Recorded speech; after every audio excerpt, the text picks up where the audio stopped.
As far as you're concerned, especially in LA with a lot of, people jumping into comedy and stuff like that, uh, people may think that, this type of stuff is complicated, but from what would you consider to be the bare basics that you would start with?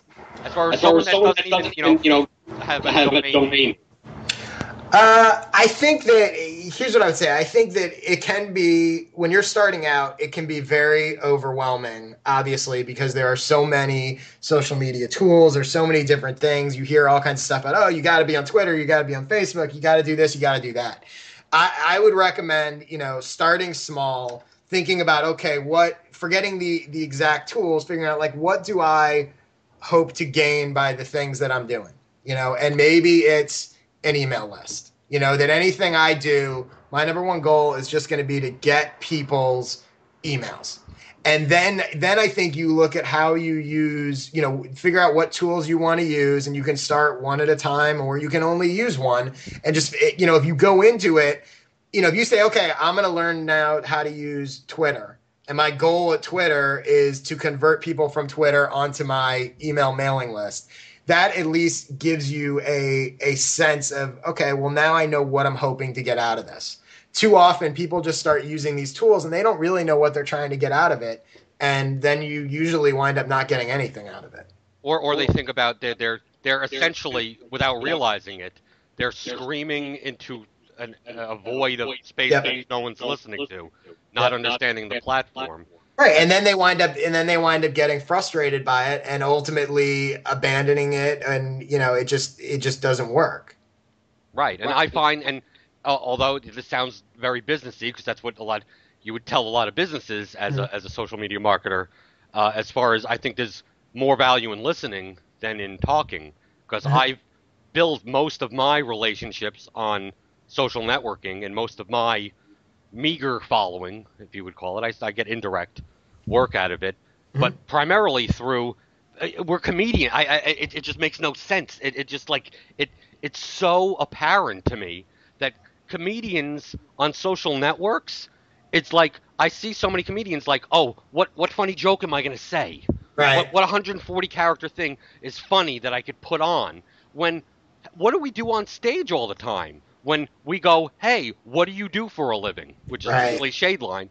You improvise. You base whatever the audience says, you have a comeback to. Well, social networking, all you have to do is follow a bunch of people that think that maybe they'll like you and stuff like that, and you do some searches, and all you have to do is respond funny back to them.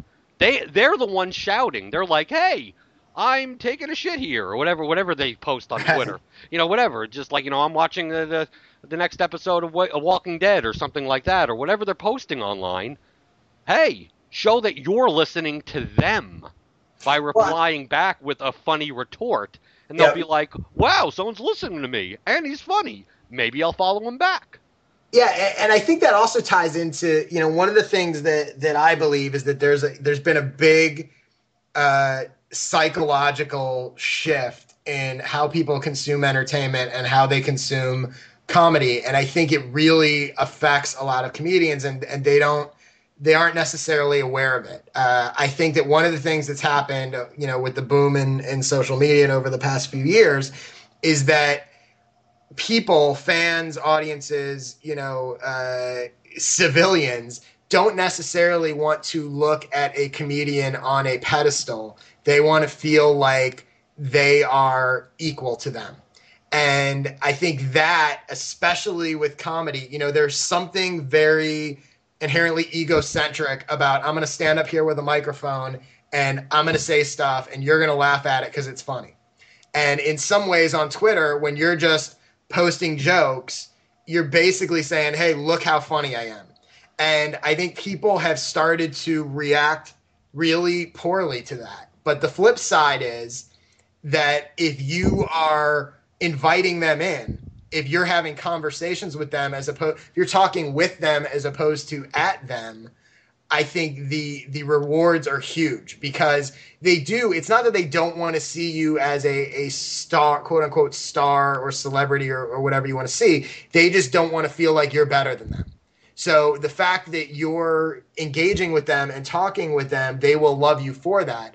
But that's not what most comedians are doing. Most comedians are, hey, here's another joke. Look how funny I am. And Hey, then here's my show. leaving. And then I've one comedian friend I talked to about this type of stuff last year was on Twitter for like over a year and didn't even understand what at replies were. Yep. So Yeah. like for a year he was literally like on his phone, like he would see something funny, he would push stuff out, but didn't even realize that people could reply to him. Right. So like I found that out by at replying him, and he never got back to me. And then I talked to him like kind of on the phone and stuff like that, and like why didn't you ever respond? It's like I never got a message. It's Yep. like Well, I at replied you, and it's like what's an at reply? yeah. Like well what the fuck is going on? Like Yeah. It's but funny because I had a conversation just the other day with a comedian in LA named J. Chris Newberg. And I saw his recent video about him only having 2 people at his college show. right. So for people that don't know, he shot this video. You And can see it. he's a big college comedian, by the way. He's not Yeah.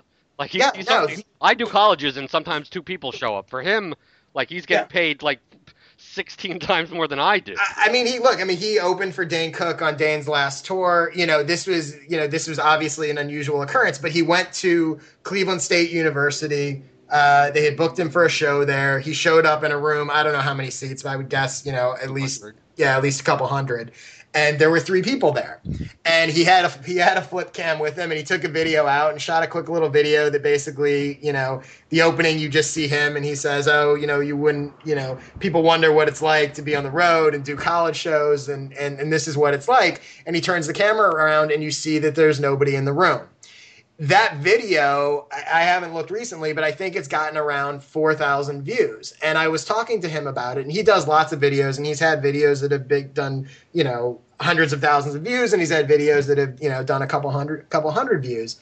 And one of the reasons why I think that video worked was because it was not, again, the idea of a comic on a pedestal, I'm better than you, I'm going to make you laugh. It was a real person being humble, funny. It's funny and it's interesting, but showing you behind the scenes and kind of giving you, hey, this is what my life's like, and people connect to that, and people want to see that, and most importantly, people share that, and I think that's the reasons why I think that video wound up working really well for him. Right, and that's something that I'm doing currently. Like I just started literally 4 days ago, blenderhead.tv, which is a Tumblr that I started where pretty much like my attitude is, and this is based on another comics criticism actually that doesn't buy into any of this fucking social media shit. Right. Is that if you know what you're doing, how come you're not doing it?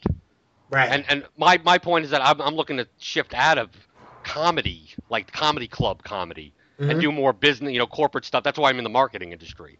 Right. Like, I could get paid more being the funny guy, being the comedian that also knows business, and then, corporate work obviously pays so much fucking more. But he was right. He was like, well, if I'm good at this, I'm teaching comedians to do this. Why don't I at least do this? Where on my Tumblr, which is an inherent platform that is very good on viral sharing. Yep. Where people are only expecting short shit. It's not like a blog where you have to just subscribe and whatever. Like, no, Tumblr's got like quick hits and you're gone. And it's like, all I have to do is basically follow a bunch of funny people and funny like the Daily What and like Fail Blog and shit like that. And then when I see something funny, we're comedians. I'm a comedian. I could write a one-line joke. No, I could write 50 of them a day. Yeah. As long as you feed me information. So it's like, here's a picture and here's my joke on it. Yep. And then do that as well as every day. I'm on my iPod Touch. And I purposely do it on just on an iPhone, and 2 or 3 minutes, whatever it is that I want to talk about, it's kind of like my open mic stage, where it's like, I did a video today of me shaving and then just ranting about shaving. Like, how did that get started? Where it's basically notebook material that I'm making up on the spot. But to me, like, number one, it accomplishes 2 things. Number one, hey, maybe I could find some good jokes out of it. Because it's like me performing at an open mic. It's not like when you write just by yourself, there's no really immediate feedback. But even if 100 people watch even if 100 people are going to watch it, you kind of get feedback. And secondly, it, like you said, it's it's personal. It's people are going to know who I am.